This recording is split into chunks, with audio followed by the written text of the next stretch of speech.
Hello friends, I am the Anti-Terrorist. I'd like to start this particular broadcast by dealing with an email I had recently from someone who suggested that the New World Order is a mere fiction, doesn't exist. I'm wasting my time and my head is swimming with silly ideas that I should forget about.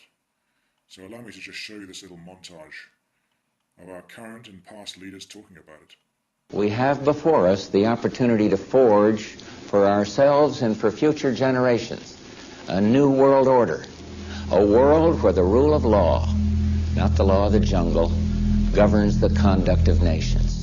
There is a chance for the President of the United States to use this disaster to carry out what his father, a phrase his father used, I think, only once, and hasn't been used since, and that is a new world order. President Bush said, and it's a phrase that I often use myself, that we needed a new world order. So, in conclusion, ladies and gentlemen, a new world is emerging. It is a new world order with significantly different and radically new challenges for the future. Is there a plan for a new world order, a one world government, and how do we stop it? Well, I think even our first President Bush said that the New World Order was in tune, and that's what they were working for. The UN is part of that government. They're working right now very significantly for a North American Union. That's why there's a lot of people in Washington that don't care too much about our borders. So there I think you see is conclusive proof that there is a new world order coming into play. Our current leader, Gordon Brown, talking about it there quite eloquently in his last big speech. What exactly is it, though? I hear lots of conversations about it and lots of ethereal and esoteric ideas applied to it.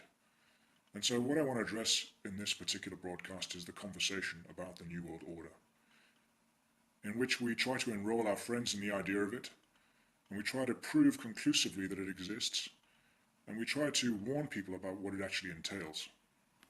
It's my intention with these broadcasts to distill the argument and present you with the facts, with evidence to back up what I say, so that you can go out there and have the conversations confident in the knowledge that you're talking the truth and you're speaking of things that you can prove. I'm going to do what you should be doing. Avoid statements that close minds and always speak in real terms. We have Satanism, religion, symbolism, lizards, alien races. All of these things may well be part of the big picture, but they only serve to dilute and make your case seem implausible. We need to distill and crystallize the argument.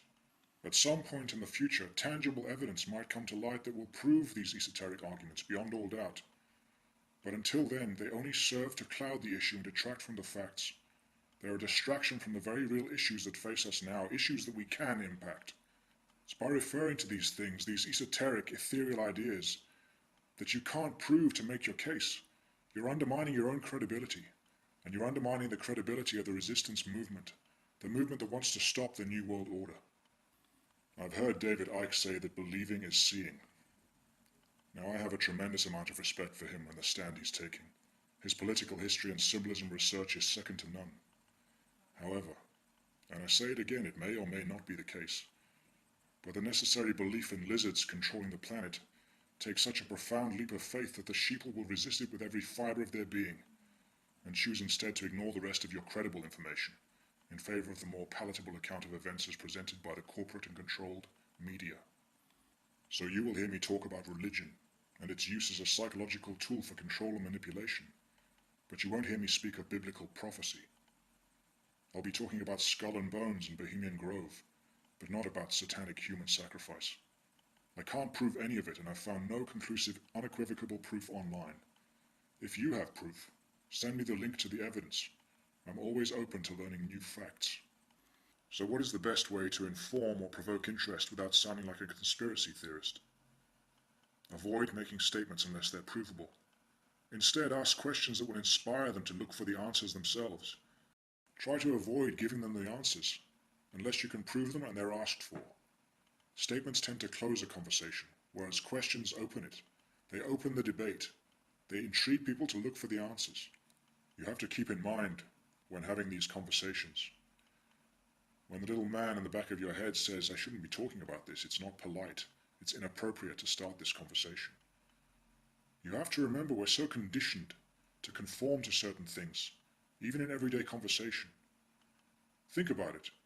In polite society, what are the three things it's impolite or inappropriate to discuss at the dinner table? Politics, religion, taxes. But why is it impolite to discuss these things? Because it causes arguments, or because it creates a bad atmosphere? Or because they don't want us to discuss it, because the debate might give us insight? Forget about debrets and acceptable conversational etiquette. This message is far too important to be hampered by polite society or political correctness. Be the instigator. Be the one that brings these subjects up. Do not allow your pride to get in the way of starting the conversation that could make a difference. Try not to let fear get in the way of the conversation either. Don't let fear stop you from spreading the message, from saying, no, I will not stand for that any longer. I think Michael Badnarik puts it best here. The first thing that Hitler did was start to write newspaper articles. Everything that was going wrong was the Jews' fault. They're the ones that caused all these problems. Did the Jews write their own newspaper articles and go, I disagree? Well, not that I can think of. I've never read any newspaper articles that, contradicted any of that. So then the Jews had to wear the Star of David so we can tell who you are. Did they say, no, that's a violation of my privacy. I don't have to tell you whether, I'm Jewish or not. No, the Jews decided, well, it's a religious symbol. We love God. We should be proud to wear the Star of David. Eventually, the Germans came in and they broke all of the windows in all of the Jewish businesses in one weekend. Saturday night was known as Kristallnacht, which is German for Night of Glass. You couldn't walk up and down the sidewalks because they were filled with glass. Did the Jews rise up and say, now, damn it, you're violating my property. You shouldn't do that? No.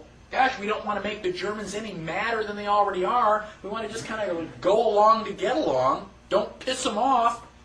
They've got guns. Eventually, the Germans are loading them up into cattle trailers on the train. Where do you think you're going? On vacation? Well, now you're cold and naked and they're walking you into the ovens where you're going to go to mass execution. Is it time now to raise your hand and say, I tend to disagree with all of this? Bang! You're dead. It's too late to complain. You should have complained at the beginning, when you at least had a chance. How bad do things have to get before you do something? Do they have to take away all your property? Do they have to license every activity that you want to engage in? Do they have to be throwing you on cattle cars before you start to say, now wait a minute, I don't think this is a good idea? How long is it going to be before you finally resist and say, no, I will not comply? Period. Ask yourself now, because sooner or later you're going to come to that line, and when they cross it, where you can say, well, okay, cross this line. Okay, now cross that line. Okay, now cross this line. And pretty soon you're in a corner. Sooner or later, you've got to draw a line and stand your ground, whether anybody else does or not. That is what liberty is all about. And a final word about spreading the message on Google Video or YouTube. Those of you who are putting videos out there, compilations of news broadcasts or whatever it might be, please try to avoid using music to dramatize or enhance the video. All too often I see videos with excellent content that's undermined by music that's inappropriate or distracting. This information is dramatic enough. You don't have to underscore it. Also, if you're using music that is copywritten, you only give Google the excuse they need to remove your content. There are enough obstacles in our way without having to deal with censorship disguised as copyright enforcement. Don't give them that reason to pull your content. The message is more important than entertainment. The people who are looking for this information do not need to be entertained. They need to be given the facts without the hype. Thanks for listening.